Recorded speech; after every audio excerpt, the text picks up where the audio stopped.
नमस्कार दर्शकों, बहुत बहुत स्वागत है आप सभी का इंडिया न्यूज के इस खास बुलेटिन में। बड़ी और ताजा खबरों के साथ मैं हूं लीचवी रॉय। बुलेटिन का आगाज कर रहे हैं। खबर मध्य प्रदेश की शुरुआत। महिला आरक्षण कानून में संशोधन से जुड़े अमेंडमेंट से जुड़े 3 बिल आज संसद में पेश किए गए हैं और इन बिलों में महिलाओं को लोकसभा और विधानसभाओं में 2029 से 33% आरक्षण देने का प्रस्ताव है। इसके लिए 3 दिन का विशेष सत्र बुलाया गया। आज पहला दिन था और सपा सांसद धर्मेंद्र यादव ने कहा कि सरकार संविधान के विरोध में काम कर रही है। जब तक मुस्लिम महिलाओं को आरक्षण नहीं दिया जाएगा तब इसका मतलब नहीं है। इस पर शाह ने पलटवार किया, कहा मुस्लिमों को धर्म के आधार पर आरक्षण गैर संवैधानिक है, इसका सवाल ही पैदा नहीं होता। फिर अखिलेश यादव ने कहा कि पूरा देश आधी आबादी को आरक्षण चाहता है, मैं जानना चाहता हूं कि मुस्लिम महिलाओं के लिए क्या।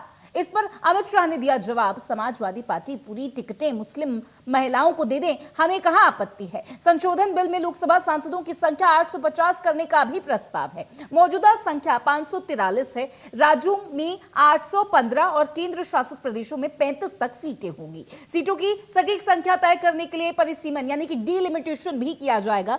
273 सीटें महिलाओं के लिए आरक्षित होंगी। तो ये एक सबसे अहम जानकारी इस वक्त देश की सियासत में और देश के इतिहास में। नियम 72 की जो खिड़की है वो हमें लेजिस्लेटिव कॉम्पिटेंसी पर और कॉन्स्टिट्यूशनल कॉम्पिटेंसी पर बोलने की ही इजाजत देती है।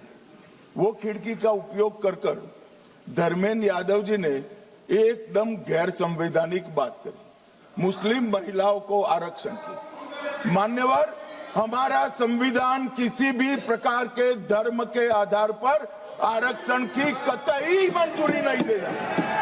और मैं फिर से संकल्प सरकार का बताता हूं कि धर्म के आधार पर मुस्लिमों को किसी भी प्रकार का आरक्षण गैर संवैधानिक है, इसका सवाल ही पैदा नहीं होता है। उन्होंने कहा कि हम जाति जनगणना का मांग करेंगे। मान्यवर, मैं आपके माध्यम से सदन को बताना चाहता हूं कि सरकार ने जाति की जनगणना करने का निर्णय ले चुकी है और जाति के साथ ही ये जनगणना हो रही है। माननीय सदस्य धर्मेंद्र यादव जी कह रहे हैं कि कॉलम नहीं है। उनको मालूम पड़ना चाहिए कि अभी घरों की गिनती हो रही है और घरों की कोई जाति नहीं होती है। समाजवादी पार्टी का चले तो घरों की भी जाति तय कर ले। प्लीज माननीय सदस्य बैठ जाइए प्लीज। माननीय सदस्य प्लीज। माननीय सदस्य भोसले के निधन के बारे में